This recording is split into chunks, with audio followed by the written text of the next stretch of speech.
University and Riverside Church. Underclassmen are also in tow, holding signs saying, "We live for justice and peace," and "We all come from different boats, but we're all on the same ship now." At the Tubman Memorial, several students discussed mass incarceration and racial inequities in the criminal justice service. Eighth grader Miles Dawson spoke about incarceration rates among African American men for nonviolent offenses and how racial inequities in the criminal justice system personally affect him. "Why should I look at myself and two of my friends and expect one of us will be in prison for who knows how long and what for?"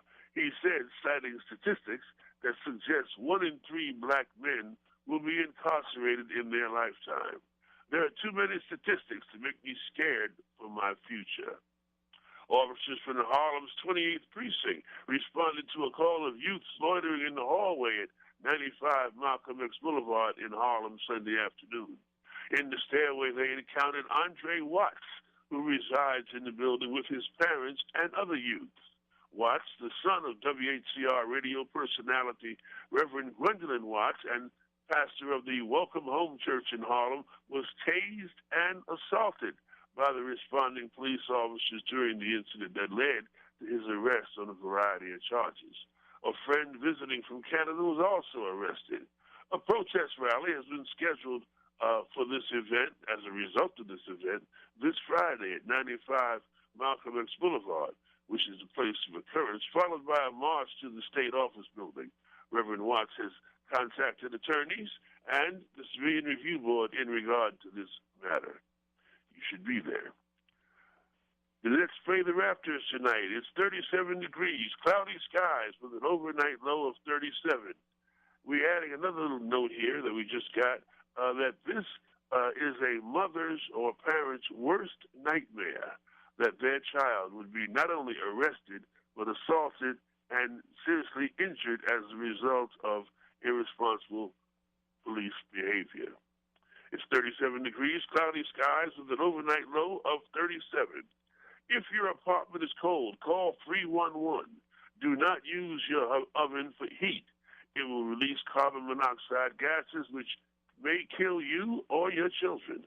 Also, electrical problems caused the most fire-related deaths in 2016. The majority of fire-related deaths in New York City were due to electrical issues, and power strips and extension cords accounted for 9 deaths last year. Another big mistake is overloading an outlet by plugging in too many devices. Please be careful. We want to talk to you and not about you. Next news report, 9 o'clock in the morning. Bulletins or alerts at any time.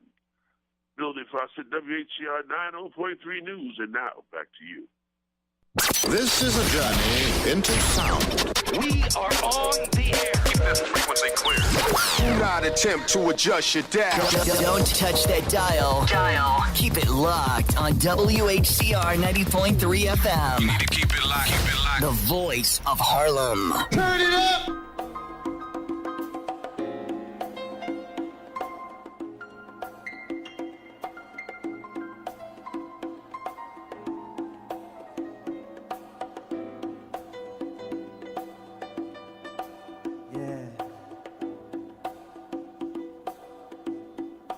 Down a little bit, Eddie. Yeah. A little bit, right there. Here we go. Here we go.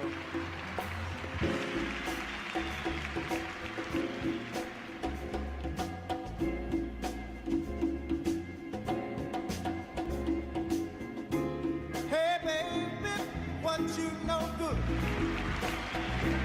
I'm just getting back, but you knew I would. Boys head, when will it end? When will people start getting together again? Things really getting better. The newspaper read. What else is new, my friend? Besides what I read. Can't find no work, can't find no job, my friend. Money is tighter than it's ever been. Woo! man, I just don't understand what's going on across this land. Ah, what's happening, brother? Hey, what's happening? I wanna know, I want to know. Things still get down where we used to go and dance. Love on up when I fit it. Do you think they have a chance? And tell me, friend, how in the world have you been? Tell me what's out. I want to know what's in. Woo! What's the deal? What's the deal, man? What's happening? What's happening, brother? What's happening? What's happening, brother? I wanna know what's happening. What's happening, my man? Been gone a long, long time. Now I'm back on the scene. What's happening, brother? What's happening? What's happening? What's happening, brother? What's happening? What's happening? What's happening? What's happening? What's happening?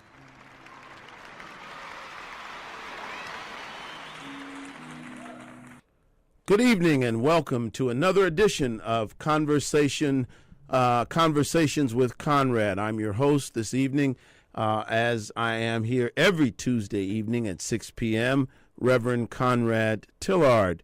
It is a joy and privilege once again to be back over these airwaves, these microphones here at Whcr 90.3 FM, the voice of Harlem. It is particularly my privilege to be here with you in light of the time, in light of the day, in light of what's going on this week. On Monday, as you are aware by now, I'm sure, we celebrated the birthday of civil rights icon, the Reverend Dr. Martin Luther King. We will end the week, interestingly enough. We begin the week on King's holiday, and we end the week on Friday, where Donald Trump will be inaugurated, the 45th president of the United States of America. And so this is the best of times, perhaps the worst of times, and there's so much happening. My guest tonight will be the Reverend Dr. Michael Eric Dyson. Now, Dyson is going to call in. I know that he's going to be on this evening because I know that he's en route to New York, or just arrived in New York. He's doing the O'Reilly show tonight on Fox. And I know for a fact that he is kicking off that engagement tonight. He's going to be with us because he just released today his brand new book, The Tears That We Can't Stop Crying, a sermon to white America. And we're going to talk to him about reparations, about his vision for reparations, about the Trump ascendancy, about Obama's legacy and era. And then we're going to revisit some of the issues that we've been talking about the last several weeks, and that is whether or not African Americans should boycott the festivities around the inauguration, and that's largely a symbolic function. Indeed, there's no real significance to the inauguration, except that it is a time historically and typically when the country has sort of come together to pass the torch, the peaceful transfer of power and the sort of the changing of the guard. But more importantly, the question is, what should be the approach of African Americans to the Trump administration? I look forward on talking to Dr. Dyson about his views on that issue. But before he joins us, let's get into this a bit. John Lewis, civil rights icon. And let me tell you something. When you talk about John Lewis, you could not talk about a person who is more sainted in terms of the civil rights movement. I mean, I'm not confused. I don't think men are saints. And I know that all men sin and fall short of the glory of God. That's not what I'm referring to. What I'm referring to is never was there a truer believer than the young man out of Troy, Alabama, that matriculated at Fisk University and then went on to the Baptist Seminary there in oh God, slips my mind. My boy is down there in Nashville, Tennessee. My son also a Fisk student, Conrad Jr., and hopefully he'll be graduating this year. John Lewis started there, and along with Diane Nash and some wonderful people, another young man that was not far from there in a place called Itabena, Mississippi. He was at Lemoyne Owen College, and that is our great former mayor of Washington, D.C., the late Marion Barry. Now, wait a minute. I just got a text from Brother Dyson. Hello. I handled Reverend Dr. Dyson's social media. His flight is delayed, which I figured with the rain and the mist, and he has not landed. He was afraid this might happen. Can we please reschedule? I'm very sorry that there is little notice. He respects you greatly. Thank you, and again, our sincerest apologies. Now, I'm going to, in a minute, I'm going to text her and let her know that certainly I feared this with the weather being what it is. I feared the flight to LaGuardia and JFK would be delayed. Hopefully, if he touches down in the car on the way to Fox, he can call in. If not, we will reschedule. But I apologize to you, my audience, because I certainly look forward to Dr. Dyson being on, and I hope we can get him on tonight. But I just got a text, and in a minute I'll play something, and I'll give this person a return text to see if we can get him to call in this evening. But before we do that, let's get back to this issue of John Lewis. John Lewis is I mean, in terms of the civil rights movement, these young people, and again, led by this beautiful sister out of Chicago, Illinois, by the name of Diane Nash, they set the world on fire. From Nashville, Freedom Riders, going into the 5 and 10 cent stores. And John Lewis ascended and rose as a leader in SNCC. And he ultimately became the national president, a national leader of SNCC. And let me tell you something about John Lewis. John Lewis, not only was John Lewis a dedicated member of the civil rights movement, not only was he beaten severely on the Edmund Pettus Bridge, not only did he suffer tremendously, but John Lewis has always been a maverick. Because when the March on Washington was being planned and the speeches were being evaluated, John Lewis and the young people with SNCC had a speech that was not acceptable to the leaders of the March on Washington. And John Lewis, in many ways, went back and forth with Whitney Young, went back and forth with A. Philip Randolph, went back and forth with the union leaders that wanted a certain speech, but the conviction, the personal conviction, the personal integrity of John Lewis and the students was such that he could not surrender to what they wanted. And ultimately they compromised, but John Lewis got in a portion of what the students wanted to say. Incidentally, if you ever want to hear a fundamentally brilliant analysis of the March on Washington, you have to Google Malcolm X as he breaks down the way the march started, how the march developed, and some of the politics around the march. Malcolm was not a participant in the march. And of course, the march was very significant in leading toward the change in terms of public policy, and we can't take that away from the march. But two things can be true at the same time. And Malcolm's analysis about John F. Kennedy, how Kennedy initially wanted black leaders to kind of chill out the people who were angry coming out of Birmingham, who were angry coming around the country and saying they were going to disrupt the status quo.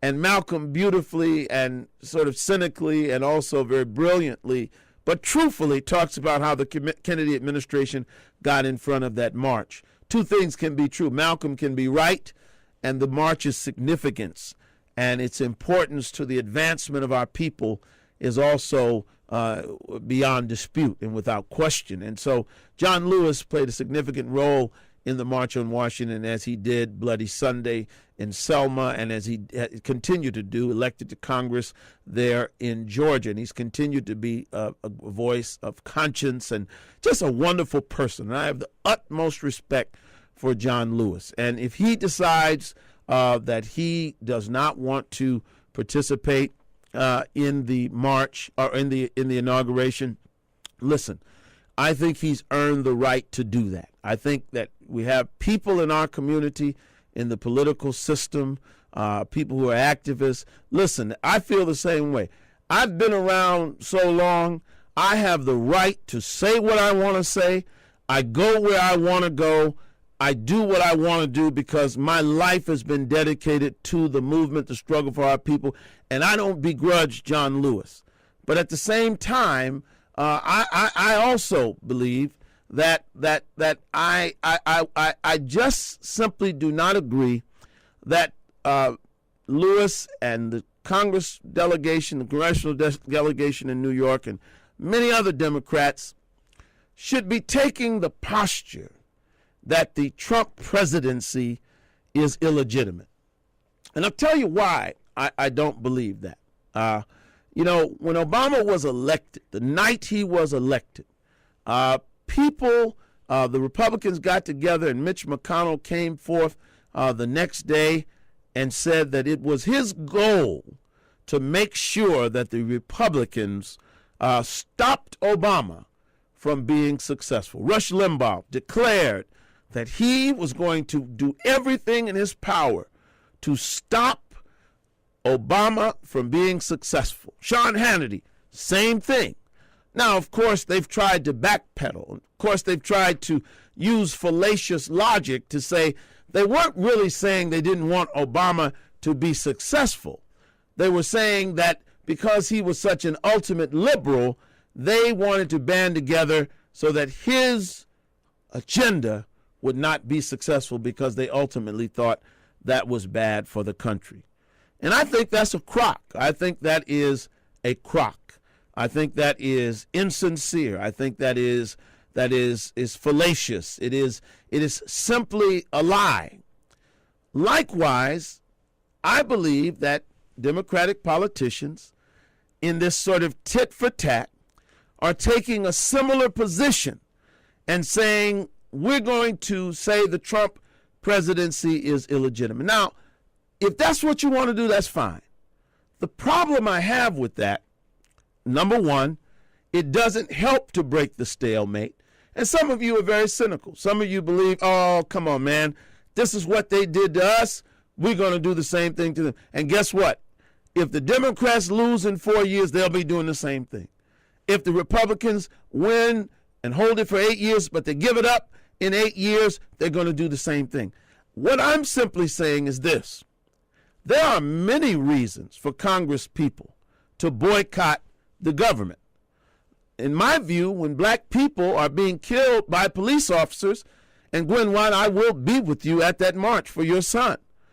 The police brutality, the disproportionate number of black men and black people in prison, the fundamental injustices that we have in our jurisprudence system, the inequity in our schools, the racial segregation, residential and educational segregation that exists in places like liberal New York. Those are reasons that if we're going to boycott the government, if we're going to not comply, then my question is, how are our folks in government so okay with the status quo that exists every day that penalizes black people, but now all of a sudden there's something in Trump being elected that gives them the sort of moral indignation that now they're going to boycott the government. And so that's my view. I have all the respect for John Lewis, and believe me, I truly mean that. There are not a lot of people in the civil rights movement that I place above him. He is a wonderful man. And you can disagree with people. You can respect people and disagree. I disagree with John Lewis on this issue. That New York delegation, you all need to get your butts down there and represent us. You need to report to work. You need to be down there in Washington, and because you're going to have to fight on our behalf. And I know you all, Schumer, all of you, you go places with Trump. He's been giving you money for all these years. Don't act like all of a sudden you're not. This is not helping us as a people because you don't go to the inauguration. We need our folks to be down in Washington fighting for us. Fighting means sitting down with the man, letting the man know what we need. And I want to say another thing. The entertainers, black entertainers that, if you don't go, you can let him have country singers and you can let the inauguration give an impression of America as though it's just white people from the South, the Midwest, and Trump supporters. But we ought to, as George Clinton said, paint the White House black and be all over the inauguration. That's what we should do, to remind them that we aren't going anywhere. I think that was a march that took place the other day. I think the theme was, we shall not be moved. And incidentally, on marches, while I'm at it, I support the Women's March. That's a wonderful thing. Wonderful, wonderful, wonderful, wonderful thing that the ladies are getting together and going down there to march on Washington and say to the Trump administration, we're not going to be turned back. We're not going to let you turn us back. I don't think Trump would do it. Trump doesn't strike me as a conservative. Anytime he's been divorced as many times as he's been, and some of the stuff they say he doesn't strike me as a social conservative. But he may appoint conservative social conservative judges, which he's already trying to do, of course, with Jeff Sessions. So women, I support you. I applaud you 100%.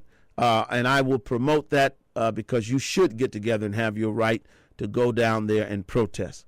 But I'm saying to liberal women, and I'm saying to all of those that were interfering back in 1995, when we were getting together as black men, and Brother Farrakhan called all of black America together, and all the black preachers came together, Father Flager and Clay Evans and Joe Lowry and all the local organizing committees, Bob Law and Dr. Butts and myself were the chairs, and we were getting together trying to do serious business about black men organizing together to go in Washington and deal with some issues that faced us. And there were so many that were so hypocritical, came to our marches, tried to get in, and said ultimately it was a sexist event. I think you should apologize. And I think this is another reason why black leaders and black people cannot walk in lockstep with liberals, not walk in lockstep with the left wing or the right wing, but to have an independent idea about what the black political agenda is, because you don't know which way you're going. You won't know whether you're going right or left. And they tell you not to go someplace, you don't go. And then you look up and Hillary's there. And you look up and all of these other people will be sitting down in the Senate dining room. If the president calls them tomorrow to get on Air Force One, you better believe they will be there. And some of these Negro leaders are the same way. I know them. Oh, yeah, I know them. The minute power calls them, they'll be right there at power's beck and call. And it's not just Steve Harvey. And it's not just Kanye West. It's not just some of those that you like to put down, but sometimes it's the usual suspects. Some of the ones that you think are so strong and fight for you, when indeed, in fact, they call in marches and what have you, but indeed, when power calls them, and sometimes the most low-down appendages of power can call them, and they sit down with them. All right, I'm feeling good tonight. I hate that I haven't heard yet back from Brother Dyson's folks, and I got to take a break so that I can call and put some word into them. But I thank you for being here, listening to Conversations with Conrad here on 90.3 FM, WHCR, the voice of Harlem, WHCR 90.3 FM, the voice of Harlem. And I just hope that you will try to hear what I'm saying this evening. I'm fired up and I'm ready to go, but I hope you will hear the spirit in which I am speaking. Our number is 212-650-6903. If you'd like to call us, you're welcome to. If you'd like to call us, you're absolutely welcome to. In fact, I would love to talk to you this evening about Dr. King. One of the things, I'll talk about Dr. King when I come back from a break. Let's take a quick break, and after I get back, we will talk further here on this edition of Conversations with Conrad. Thank you so much. We'll be right back. If you know the symptoms and get the facts, you'll know the signs of a heart attack. Women, listen to me, and when I'm done, if it sounds familiar, call 911. Pain in your neck, chest, arms or jaw, shortness of breath. Please tell us more. Cold sweats and nausea, tiredness. It's time to take it serious. Back pain, stomach pain, shortness of breath. Cold sweats, nausea, dizziness. If you know the symptoms and heed the signs, you'll be around for a long, long time. Women, listen to me, and when I'm done, if any sound familiar, call 911. Learn a song that could save your life. Get a free download at womenshealth.gov/heart attack. Women, listen to me, and when I'm done, if any sound familiar, call 911. If any sound familiar, call 911. A message from the U.S. Department of Health and Human Services. 911. All right. We are back here on Conversations with Conrad. You're listening to 90.3 FM, the voice of Harlem. And I was able to say to Dr. Dyson's people in a text that certainly we understand. It is difficult sometimes when you have these sort of difficulties when the weather is bad. And as we know in the New York metropolitan area, it's raining and misting and a perfect storm for flight delays in the airports out in Queens. But I let them know that if he gets in, please call us because we'd love to hear from him, even if it's just for a moment. And we will reschedule Dr. Dyson. Certainly, we appreciate the text, and we understand. And so we just have to carry on this evening. Number is 212-650-6903. If you would like to call and join us this evening, you be my guest. Since my guest can't make it this evening, you be my guest. You have something to say. I know how you feel. I have listened to black folks, and I listened to them jump on Steve Harvey last week and call the man a buffoon and call the man, just all kinds of, if you're going to quote Malcolm X to talk about some of these Negro leaders, don't stop at Steve Harvey, because many of the ones you uphold, Malcolm's criteria would indict them as well. And so, but Steve Harvey, again, he played that game. And see, sometimes we as blacks, we play this sort of a very unintellectual game, and that is if I disagree with you, then I will call you an Uncle Tom. I will call you someone that is being a Tom, and that's not right. You can disagree with people, as I disagree with John Lewis on this point, but still have the utmost respect for him. And so again, our number is 212. Caller, are you there? All right, call back. I just saw where someone tried to call. 212-650-6903. But don't do that. Steve Harvey did that against Cornel West when Cornel West offered a critique of the Obama administration. Tom Joyner and all these guys jumped on him. And see, when you dumb down our community to that kind of analysis, Malcolm would be considered a hater today. because Malcolm was a very critical thinker, and he would often he played the role of a person who critically analyzed some of the popular positions that were taking place in the African American community in terms of our politics and in the movement. And so we can't be people that reduce ourselves to this sort of conversation about people are haters or not. I hope you understand what I'm saying. Good evening. You're on Conversations with Conrad. Good evening. How you doing? Hello. Just tell us your name and where you're calling from.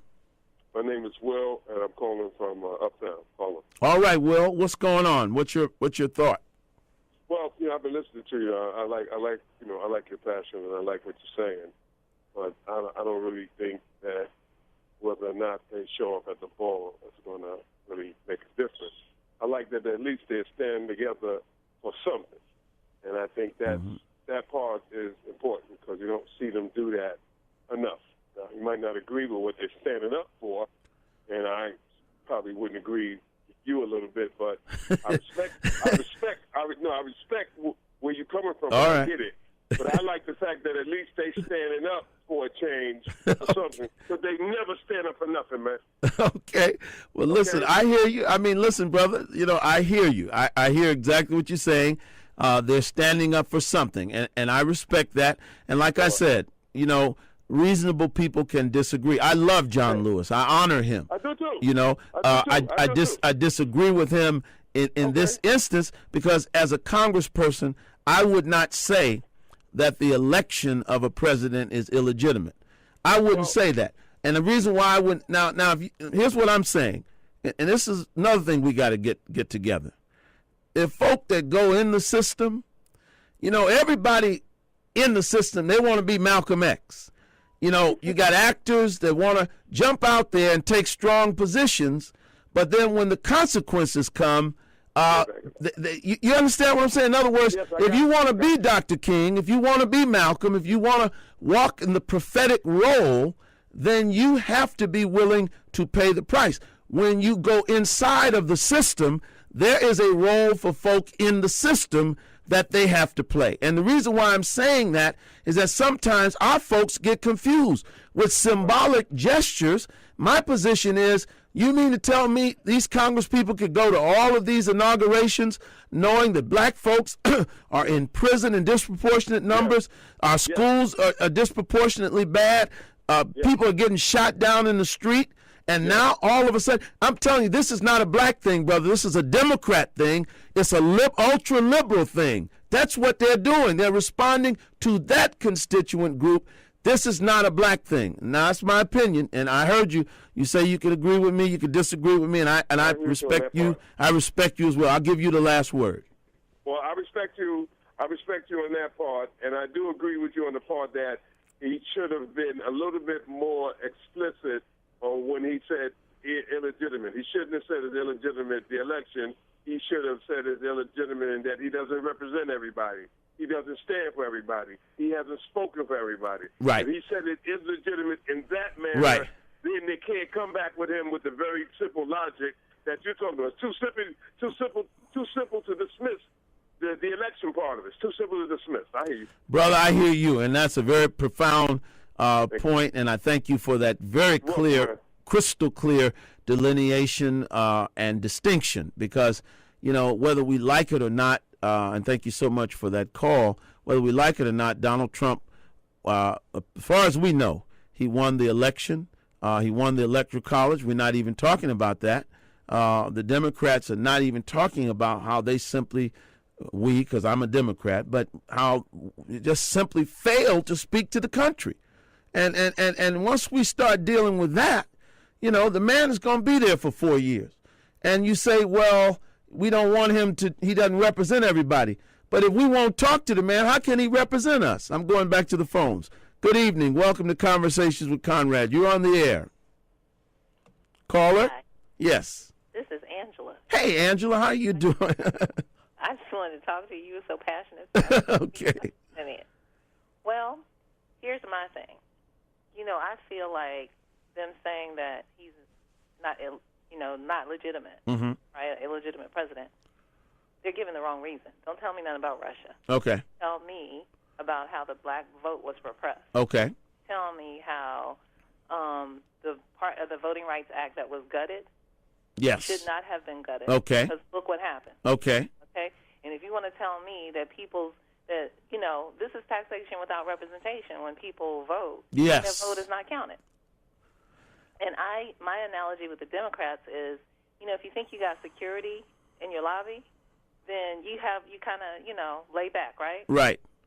But if you know there's no security guard in the lobby, then you're on guard. Right. Well, we thought they were the security guard in the lobby. Yes. And they weren't.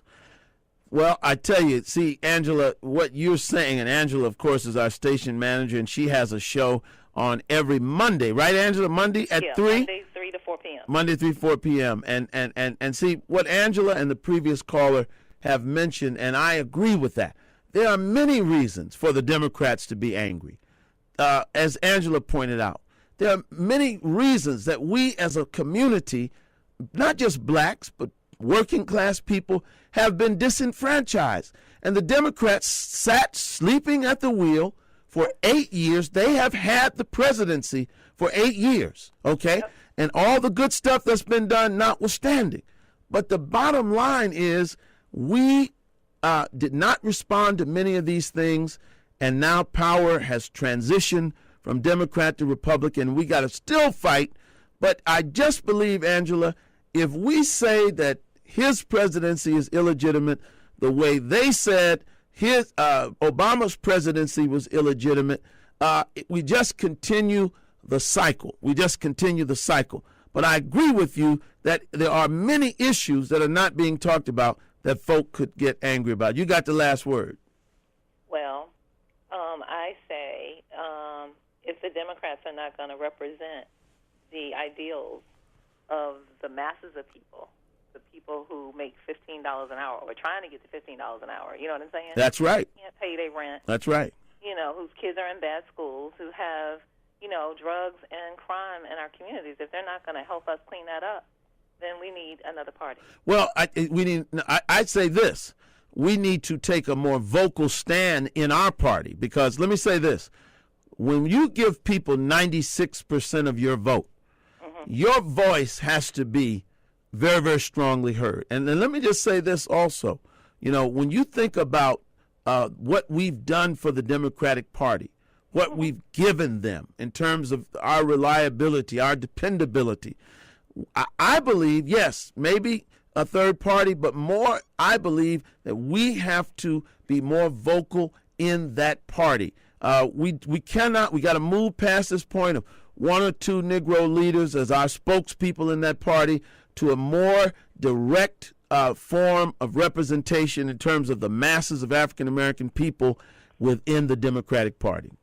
And I will also say, well, the blinders are off. Now we know. The blinders are off. Yes. And if nothing else, Trump is going to bring us together. Yep. All right. Well, thank you so much for calling. Thanks for a great show, Conrad. Well, thank you so much, Angela Hardin. You're listening to Conversations with Conrad. Our guest was supposed to be this evening, Brother Michael Eric Dyson. But as I said in the first segment of the show, we received a text, hello, I handle Dr. Dyson's social media. His flight is delayed and he has not landed.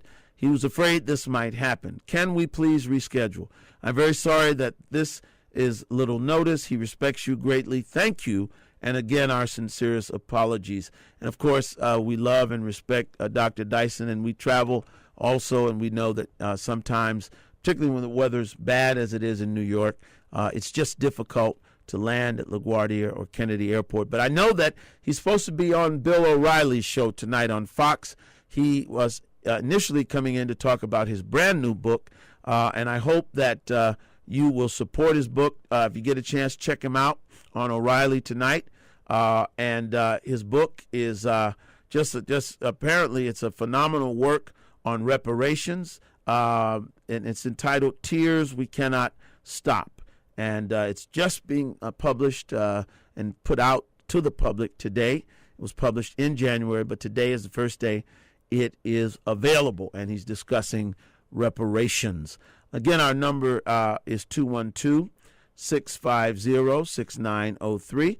If you'd like to join us, feel free to call. Both of our callers raised some very important issues, and I am a Democrat, and that's my political party. I don't say I'm a Democrat in the same way people say I'm also a Baptist, but I don't say it in that same way. It's my political party, but I believe in politics. There's no permanent friends, no permanent enemies, only permanent interests. And African American folks have to place their interest above labels, above these labels. Let's go back to the phones. I think we have someone calling in now. Good evening and welcome to Conversations with Conrad. You're on the air. Oh, okay. All right. Callers just asked that you turn your phone down. I could tell that caller was trying to listen to the program and got a bit confused. So if you call in, when you call, pot down your radio. What can we say? Listen, I respect so many. Yvette Clark, she and I came up together as student leaders. I have the utmost respect for her and her family. She was at Oberlin, and I was at the University of Pennsylvania. And one of my top guys, Chet Dorman, when we hosted national conferences for students, they were colleagues. And certainly Hakeem Jeffries. I love Hakeem Jeffries. I watched him come up. His uncle, Dr. Jeffries, we have the greatest respect for. And yet, somehow, some way, I know that it's displeasing. I know that it is, I'm sure, quite difficult after having an 8-year relationship with a president who you could talk to, who you could reason with, who had an ideological view similar to yours, had political views similar to yours. And yet now this is what the job requires. The job requires speaking truth to power. And in my view, speaking truth to power requires going in a room with someone that you may not like, sitting face to face, toe to toe, and saying, listen, I represent the people of Brooklyn. I represent the people of Harlem. I know that our new congressman is not going to the inauguration. Well, again, that's fine if you don't want to do that, but you cannot shirk from going down and talking and dealing with Donald Trump, because you have a job to do, and that's to represent us. You have to represent us. You may not like to do it. You may not want to do it, but you got to represent us. And sometimes that requires sitting down with people that you find contemptible. And I know that Rudy Giuliani and Christie and Jeff Sessions and the people around Trump are very, very contemptible to most progressives, to most people in our community. But I believe that we've got to be prepared to go toe to toe. Listen. They want you to hold back. They want you to have a sort of non-engaged policy. And if our elected officials have a non-engaged policy with this administration, we will die from benign neglect, because not only will they not engage us, not only will they not work with us, not only will they not work for us, but they will act like we don't exist. They will act like our representatives don't exist. And if our representatives don't exist in representative government, then we don't exist. And so, leave that to activists. Leave those kind of stances to people that are not vested. You have the right, the responsibility, the access, and the privilege to go to Washington and speak to Pharaoh, what thus saith the Lord, or if you don't believe in God, what thus saith your community. That's what we need our folks to do. And you watch before it's all over. My grandmother used to say to me, boy, you don't believe fat meat is greasy, but one day you'll believe it before it believes you. And what I came to tell you tonight is that before it's all over, these elected officials are going to be trying to meet with Trump, because they can't do their job if they don't. They're going to be trying to meet with the people in power. They can't do their job if they don't. And so we need folks who are representing us engaged fully. Now's a troubled time. Now's a needy time. But get in there and fight. Engage. For we need that desperately. 212-650-6903 is our number.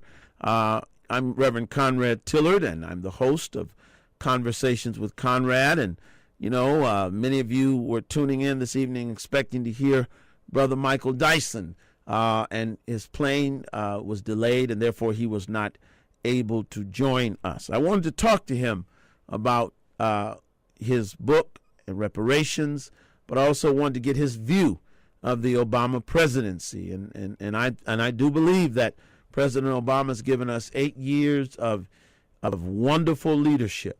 I mean, I remember back 8 years ago when President, or then he was candidate Obama, he came to Borough of Manhattan Community College, and there were a group of us, about 200 preachers in a room with him. And he was largely unknown then to black clergy.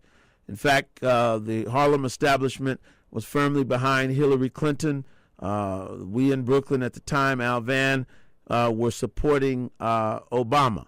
Hold on, I'm going to take this call and I'll get back to that story.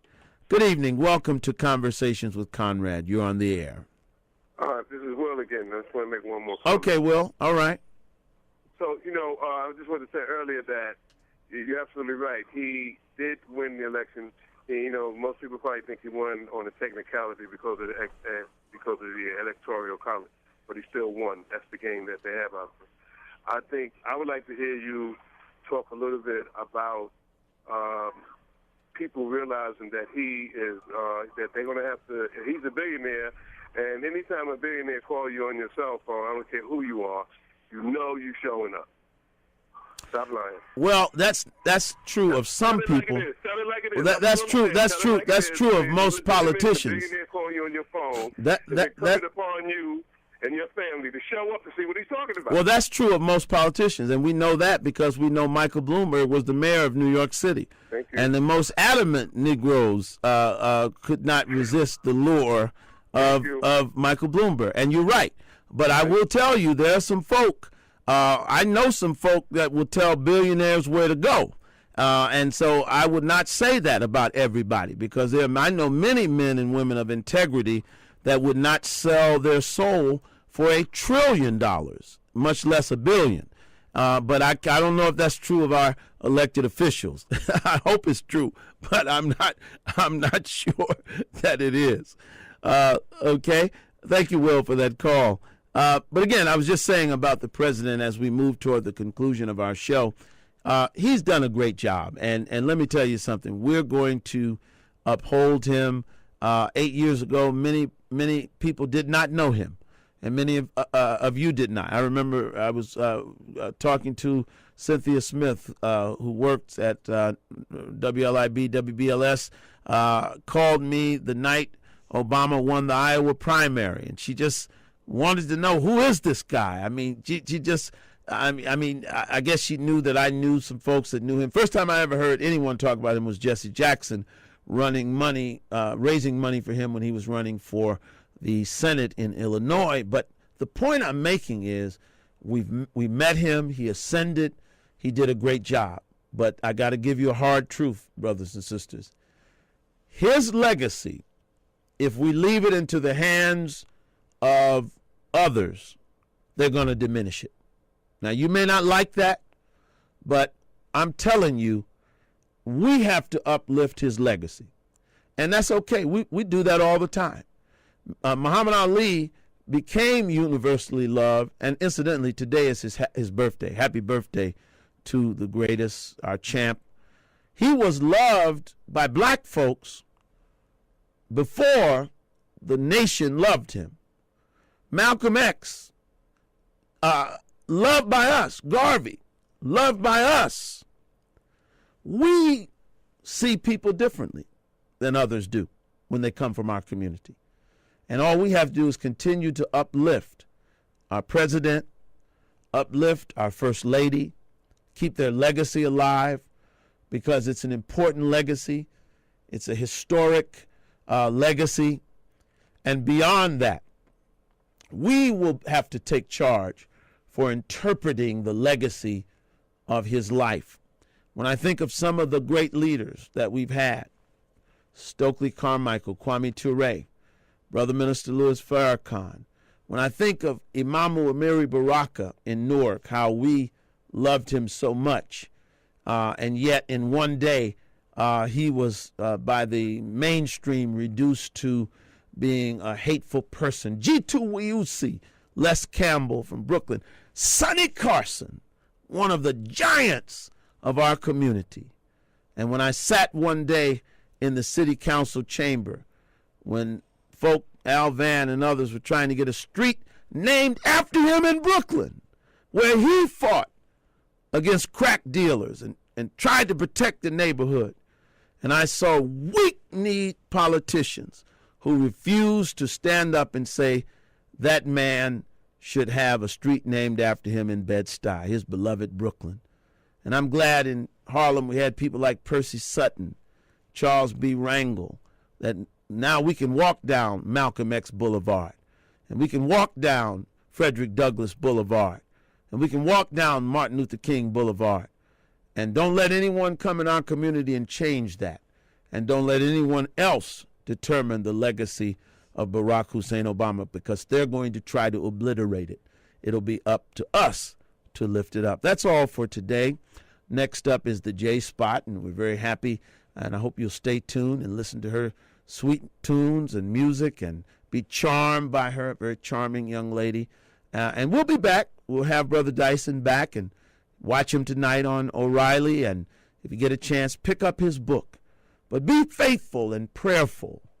Let us march on until victory is won. Thank you so much for listening and tuning in to another edition of Conversations with Conrad here on WHCR 90.3 FM.